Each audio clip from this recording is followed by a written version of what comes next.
Hello and welcome back to my channel. Today I'll be unboxing this device.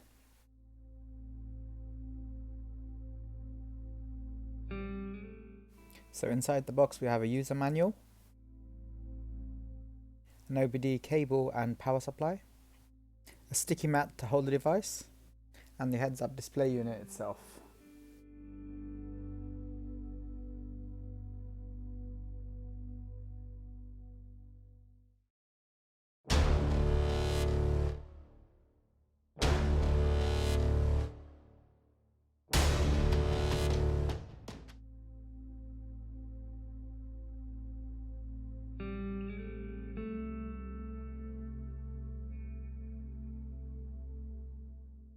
After taking the screws off, gently take off the trim, being careful not to break the clips.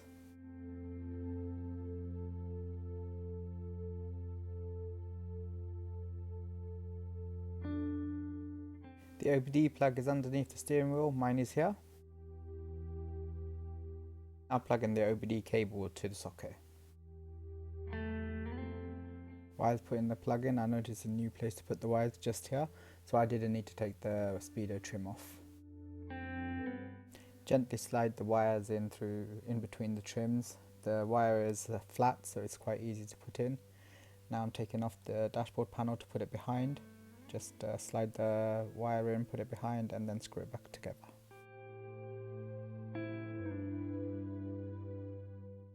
Continue to wedge the wire in between the trims until you get it to where you want to locate the monitor.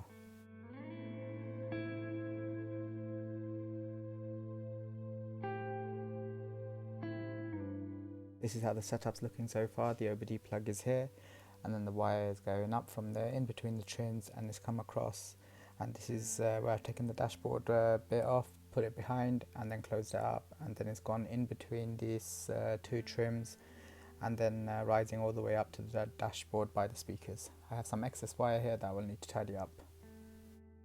Not sure if it's visible here, but the speedometer trim has been pinching against the wire, so I'm going to make a little incision just here so the wire has a little bit of space.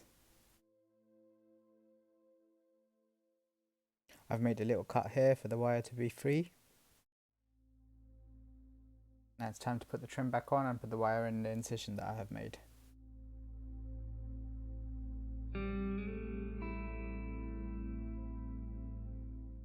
Now the wire is sitting freely without being pinched by the trim. And here is my phone charger, it reaches the phone holder.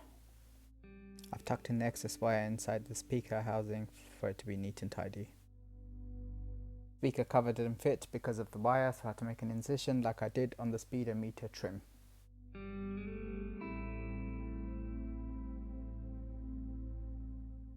And now this is how it's looking on the dashboard. Just having to alter some of the settings to get it right for my car.